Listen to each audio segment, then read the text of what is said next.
Hola, bienvenidas, bienvenidos a FIM Madrid Productividad y Medicina, el podcast sobre productividad para médicos, para todos los demás, presentado por los doctores Javier Rascón, que está al otro lado. ¿Qué tal, Javier? ¿Cómo estás? Buenas noches, muy bien, aquí estamos. Y yo, que soy José Luis Gómez, ginecólogo. Bueno, vamos a esta semana estamos ya afrontando el programa 11, ya hemos pasado 10 programas de productividad y medicina. La verdad es que en los podcasts otros que tenemos en la red ya vamos rondando, pasando ya los 400, pero bueno, en productividad y medicina estamos el 11 y la verdad es que parece que poco a poco, tampoco es que sea una barbaridad, pero nos van escuchando, Javier, la gente, ¿eh? Sí, no, sabiendo que está creando cierta expectación, poquito a poco, y bueno, hay que mantener el nivel y que esto siga creciendo, claro.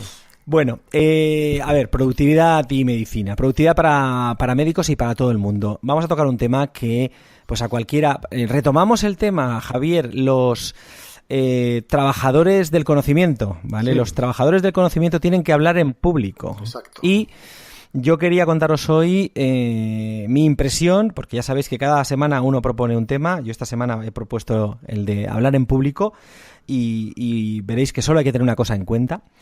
Y bueno, pues la semana que viene Javier propone y bueno, yo he propuesto esto. A ver, si me dejas ahí desarrollar un poco la idea, Javier. Desarrolla tú mismo. La cosa es que lo que voy a contar, lo que voy a decir, lo puedo decir claramente y sin miedo porque soy médico, ¿vale? Si yo fuera una especie de coacher, una especie de consultor de productividad que no es médico y digo lo que voy a decir, pues vosotros los que estáis escuchando, que pertenecéis a nuestra profesión, vais a decir que me está contando. Pero yo soy médico y puedo hablar así de honestamente y sinceramente con respecto a los médicos. La idea es que hablamos fatal, ¿vale? O sea, los médicos hablamos muy mal. Pero es curioso porque es que los médicos tenemos que estar continuamente dando charlas, ¿no? Es decir, no sé lo que hacéis tú, Javier, ahora me lo dices, pero yo, por ejemplo, acabo de organizar en mi centro todas las charlas hasta Navidad. Yo soy el encargado dentro del centro de organizar quién tiene que hablar cada semana, ¿no? Entonces nosotros en FIM Madrid tenemos todos los martes, a partir de octubre, hay una charla que da alguien del equipo. Por ejemplo, una charla, una semana da enfermería, otra semana la da los médicos, otra los biólogos, y luego tenemos gente que viene invitada pues a hablarnos de una nueva medicación, unas vitaminas para la gestación, los test genéticos que están más en boga que nunca, etcétera. Entonces eso se organiza. Yo por lo menos en cada trimestre tengo que dar una de esas charlas. Tengo que dar, por ejemplo, ahora mismo, tengo que hablar de ovario poliquístico en noviembre en un workshop que tenemos para residentes en FIM Madrid, y tengo que hablar de gestación subrogada, lo que, bueno, no voy a decir cómo llama la gente, bueno, prefiero, a ver, el público. No me gusta utilizar el término útero de alquiler. Vamos, que el útero de alquiler a mí eso me parece una expresión que no debería usarse. Pero bueno, voy a hablar de gestación subrogada en Alcira en noviembre también. O sea que ya de momento tengo por lo menos un calendario de 3 o 4 charlas antes de Navidad, ¿vale?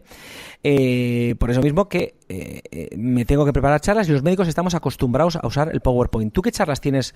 ¿Qué tienes así a corto plazo? ¿En qué charlas tienes que dar? Pues a corto plazo tengo en octubre y en noviembre. En octubre, las dos en Madrid, además, en un taller que damos de redes sociales y autoinmunidad para residentes, que daremos en el... ¡Qué bueno! Sí.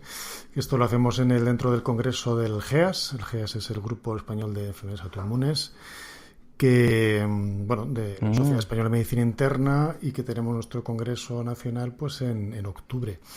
Y ahí, pues para residentes hacemos un foro, que este es el segundo foro, y vamos a hablar un poquito de esto, de redes sociales y de autoinmunidad. Uh-huh. Y luego en noviembre, que es el congreso de la SEMI, pues ahí también participo con otros compañeros también en un taller de redes sociales. Vamos a hablar de Twitter, vamos a hablar de HotSuite, vamos a hablar de muchas cosas para médicos, porque los médicos, aparte de hablar fatal en público, pues también tenemos un problema, que es que nos cuesta meternos en redes sociales, nos cuesta meternos en tecnologías, ¿no?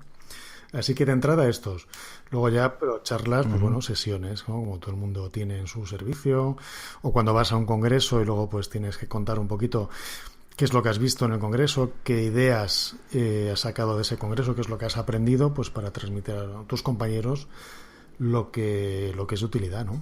Exacto, como veis, oyentes, tenemos un montón de charlas los médicos. O sea, nosotros aquí de entrada, pues ya dentro de la especialidad o de que también lo de las redes sociales y es una especialidad es una faceta que hay que incentivar y que hay que educar y que hay que hacer de cierta manera, porque ya hablaremos un día de cómo presentarse ante las redes sociales. Yo siempre recomiendo el manual de estilo para redes sociales para médicos y estudiantes de medicina de la Organización Médico Colegial, que es un manual que está fantástico, pondré el enlace también. Pero bueno, la idea es que nosotros dos así, sin más, ya tenemos como 3 o 4 compromisos de hablar en público, ¿vale? Entonces, yo quiero contaros la única cosa importante que hay que tener en cuenta para hablar en público, ¿vale? Y la aprendí de una persona que se llama Sebastián Lora, que escuché un programa de un podcast del programa de Success Academy de Víctor Martín, un podcast muy, muy recomendable sobre productividad también, sobre redes sociales, sobre marketing online. Es un programa de Víctor Martín que él entrevista cada semana a una figura relevante del mundo de Internet, del mundo de las redes sociales, del mundo del marketing online. Y en ese programa entrevistó a Sebastián Lora. Yo, de todas formas, no es que creo que hable más o menos bien desde que oí el programa. Yo ya creo que tenía creo que aptitudes, un poco... soy extrovertido, como se ve, y creo que no lo hacía mal. Pero la idea, que no lo hago mal, la idea principal, no lo hago mal, y luego os diré más o menos, porque esta charla yo la he grabado en uno de los simposios que hacemos de productividad para médicos, el Pro for Docs, que tenemos en Productivity for Doctors, que tenemos ese proyecto dentro de Madrid. Y di una charla en uno de los Pro for Docs sobre cómo hablar en público, que quiero que veáis, insisto en que veáis, y hasta el final, porque más o menos la idea central y lo que voy a desarrollar ahora está ahí, más desarrollado por supuesto la charla de 20 minutos, pero la idea es que solo hay que tener una cosa en cuenta a la hora de hablar en público, y es que el protagonista es el público, y esto es una frase y una expresión de Sebastián Lora, que es la persona a la que entrevistó Víctor Martín en ese programa, que también pondré el enlace porque es un consultor, es un experto en cómo hablar en público y es un coacher y es una persona que yo creo que es muy interesante de seguir. Pues Sebastián decía una cosa muy importante: el protagonista es el público y lo que tienes que hacerles es un regalo. O sea, tú cuando des una charla, lo que tienes que hacer es pensar ¿qué le vas a dar a ese público? ¿Qué quieres que se lleven? Una sola cosa. Es decir, los médicos, si nos llaman para hablar, por ejemplo, del ovario poliquístico, por ejemplo, pues lo más seguro es que el tío que le toque dar la charla, el doctora que le toque dar la charla, lo que pretende es que no le pillen en ningún renuncio, claro, y demostrar que se sabe todo sobre el tema, ¿vale? En 20 minutos una persona, que yo tengo aquí como 3 o 4 libros enteros de cientos de páginas hablando del ovario poliquístico, y esta persona ha decidido que esas 120 páginas las va a comprimir en 20 minutos. La conclusión es que lo vas a matar. Al público lo vas a perder en 5 minutos. En cambio, si tú afrontas esa charla, se supone que si te han llamado es porque eres una persona que tiene, no digo experto, la palabra experto tampoco me gusta, esto de experto cualquiera es experto hoy, pero una persona que tiene más conocimientos que la media sobre un tema, ¿vale? Y que además se lo ha estudiado un poco más. Puede ser una persona como tú, pero que te toca el tema, te lo estudias y te pones al día y nos lo cuentas a los demás. Vas al congreso, como tú has citado, y nos lo cuentas. Claro. Pero a la hora de dar esa charla del ovario poliquístico, piensa en qué única cosa les quieres dar a esa gente. ¿Qué idea principal quieres que se lleven, ¿no? Y eso parte de querer al público. Es decir, el protagonista es el público. Tú les tienes que dar, si me permitís, un espectáculo, los tienes que entretener durante un tiempo y tienes que coger una sola idea, no las 50 ideas del libro. Si eso lo tienes claro antes de dar la charla, si antes de prepararte la charla empezar a hacer diapositivas en el PowerPoint, lo que haces es pensar, estudiar el tema, leer los últimos artículos más recientes, pero por ejemplo se me ocurre a la hora del ovario poliquístico, pues mi idea principal es que, hablando de reproducción asistida, y es que estas parejas pues tienen que asistir, por ejemplo, antes que otras, a consultar a un ginecólogo por si a la hora de buscar embarazo pues les va a costar un poco más, por ejemplo, ¿vale? Pues si estoy dando la charla también depende al público. El regalo no puede ser el mismo a un grupo de pacientes a las que no quiero asustar, ¿vale? Mira, un ejemplo que a lo mejor va contigo, y es que di una charla esta primavera pasada sobre el lupus, ¿vale? Eritematoso sistémico, que es una enfermedad autoinmune con relativa frecuencia, que bueno, es una enfermedad crónica que tiene la característica que tú sabes mejor que yo, es que tiene picos de exacerbación de la enfermedad y otros de remisión donde no hay ninguna sintomatología,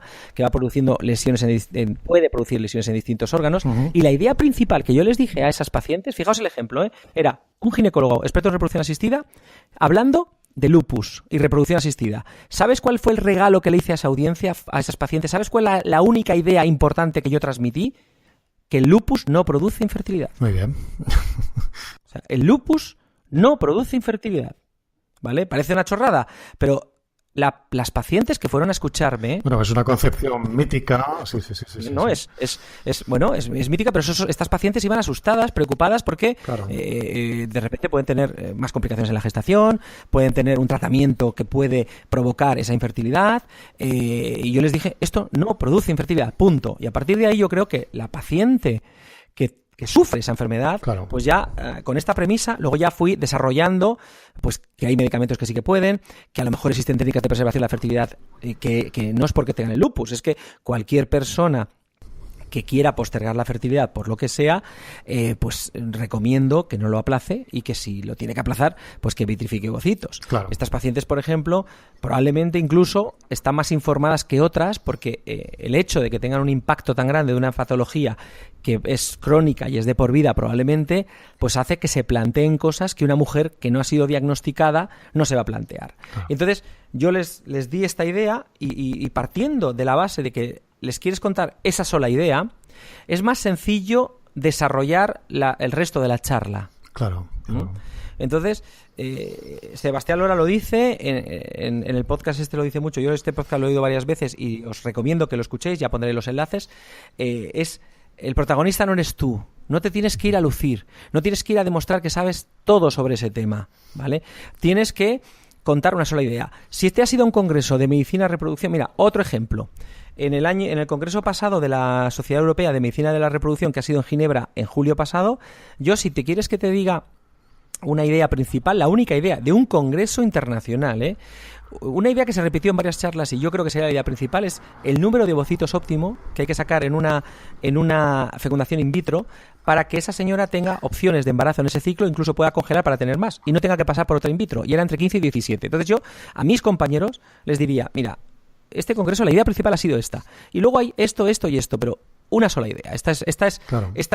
la cosa que quiero transmitir para que no tengamos esas charlas llenas de diapositivas, de texto y esos desastres que tenemos, Javier. No, has dicho... O sea, es para... todo lo que has comentado es para sacarle punta a todo, ¿no? Porque, claro, has ido tocando muchos temas, ¿no? Fíjate, una de las charlas más complicadas a las que tenemos que enfrentarnos es precisamente cuando hablamos con pacientes. Y para pacientes, ¿no? Porque tenemos que ser muy cuidadosos con lo que decimos, debemos adaptar el lenguaje, no tener un lenguaje técnico que a veces ni siquiera entendemos nosotros mismos, ¿no? Y lo que tú dices, pues es un lenguaje, un mensaje, una idea, 4 ideas principales, ¿no? Y cuando comentabas esto del espectáculo, yo creo que al final lo que hay que hacer es emocionar. Quiero decir, lo que tú tienes es que transmitir esa idea y esa idea se fija con emoción.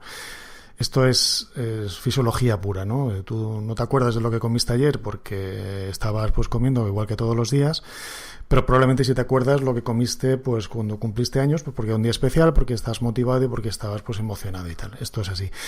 Entonces, con las charlas, con las ideas, hay que perder un poco el miedo a ser un poquito vulnerable, quizás, si quieres, ¿no? Pero expresar un poquito la sensación, la emoción, a transmitir, pues en tu caso, pues el mensaje de que la fertilidad, pues en el lupus, pues es una posibilidad que no hay que descuidar. Uh-huh. Y si buscáis por ahí, yo siempre pongo cuando hablo de esto hay un vídeo por ahí que me parece que es muy gracioso, que se llama Death by PowerPoint, muerte por PowerPoint. Lo podéis buscar por ahí en Google porque es brutal, ¿no? Es espectacular y explica perfectamente cómo usamos los médicos el PowerPoint, ¿no? El PowerPoint lo hemos convertido en una especie de arma de destrucción masiva, si queréis, porque de verdad hacemos unas diapositivas llenas de letras, llenas de flechas, que es imposible leer. Hay un hecho, no puedes leer y entender lo que estás leyendo mientras que estás escuchando al que está hablando. Esto es una cosa también de fisiología pura. Entonces, la idea es que tus diapositivas sean un soporte, sean una especie de ancla para ilustrar